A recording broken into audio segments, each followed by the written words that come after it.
BLS के बारे में सीखेंगे। BLS का फुल फॉर्म क्या होता है? Basic life support. Basic life support. अगर कभी भी हम सड़क पे जा रहे हैं, मॉल में जा रहे हैं, घूम रहे हैं, टहल रहे हैं, पार्क में, ऑफिस में, अगर किसी की भी दिल की गति रुकती है और वो अचेत अवस्था में आ जाता है और एकदम से धड़ाम से गिरता है, तो एक बहुत बड़ी संभावना बनेगी कि उसको कार्डियक अरेस्ट हुआ है और उसके दिल की गति रुक गई है। तो हमको उसको CPCR, कार्डियो पल्मोनरी रिससिटेशन करना होगा। इसको समझने के लिए 5 स्टेप्स हैं। पहला स्टेप क्या है? Scene safety. Scene safety.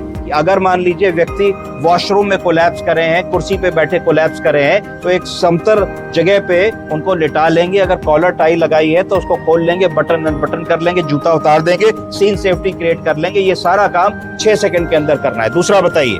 Check response. Check response. हमें मरीज को जगाना है, भैया उठो, क्या हो गया, उठो उठो, क्या बात है, क्यों नहीं बोल रहे हो, ये करना है। Check response. अगर मान लीजिए आदमी की शुगर कम है, चक्कर आ गया, बेहोशी आ गई, डिहाइड्रेशन हो गया, एकदम से BP ड्रॉप कर गया, कोई ऐसी चीज होगी तो आदमी जग जाएगा, तो हमारी क्राइसिस की सिचुएशन से हम उसी समय बाहर आ गए। तीसरा बताइए? Call for help. अगर हमें लगा कि मरीज हमारा किसी भी तरीके से रिस्पांस नहीं कर रहा है तो तुरंत हम लोगों ने जो है फोन पे या किसी भी तरीके से, अगर आप अस्पताल में हैं तो आपने कोड अनाउंस किया, अगर आप मॉल में या कहीं है तो लोग होंगे भाई मदद के लिए आ जाओ, तो सबसे पहले मदद के लिए लोगों को बुला लिया और 112 डायल करा दिया, एम्बुलेंस के लिए फोन करा दिया, कॉल फॉर हेल्प कर दिया और 1-2 लोग को साथ बुला लिया। तीसरा बताइए? Check for carotid pulse. Check for carotid and respiration. तुरंत हम लोगों ने जो है कैरोटिड आर्टरी को फील करने की कोशिश करी, देखा कि अगर दिल चल रहा होगा तो सबसे बड़ी आर्टरी होती है, इसमें धड़कन आ रही होगी, धड़कन आ रही है कि नहीं आ रही है, और अगर आदमी सांस ले रहा होगा तो पेट ऊपर नीचे जा रहा होगा, तो रेस्पिरेशन हम डॉक्यूमेंट कर पा रहे हैं कि नहीं, ये सब 4-6 सेकंड के अंदर देख लेना है। और जैसे ही हमने देखा कि कैरोटिड पल्स नहीं मिल रही है,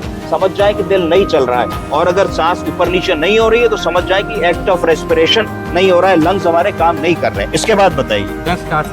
देन CPR। CPR का मतलब अगर कोई पल्स और रेस्पिरेशन नहीं है तो बिना सोचे जुट जाइए मरीज पे, क्योंकि उसके ब्रेन का डैमेज होना शुरू हो गया, ब्रेन की मृत्यु होनी शुरू हो गई है। CPR करना है, कार्डियो पल्मोनरी रिससिटेशन। तो कार्डियो पल्मोनरी रिससिटेशन कैसे होता है? हम लोगों को स्टर्नम के ऊपर ऐसे करके घुटनों से बैठ जाना, 1 2 3 4 5 6 7 8 9 10 11 12 13 14 15 16, 2 बार कीजिए। 15 के बाद 2 बार सांस दी, फिर 1 2 3 4 5 6 7 8 9 10 11 12 13 14 15, 2 बार सांस दीजिए।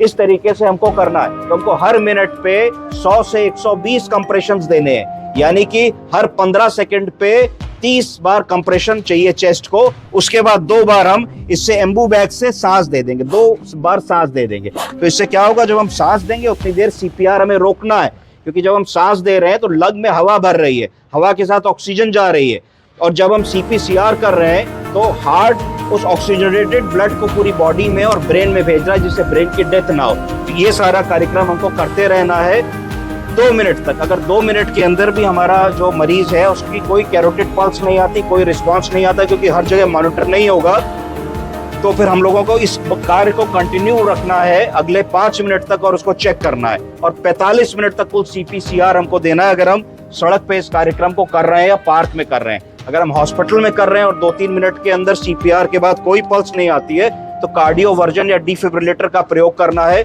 और 150 जूल से हमको शुरू करना है, और 150 जूल्स का शॉक देने के बाद देखना है रिथम आई कि नहीं आई, वरना फिर CPCR और कार्डियो वर्जन करते रहना है जब तक कि कॉल फॉर हेल्प के साथ और लोग ना आ जाएं और आपको एक निश्चित आगे की प्रक्रिया ना शुरू हो जाए। इसको कहते हैं BLS। क्या कहते हैं? इतना हम सबको आना चाहिए। ठीक है, थैंक यू।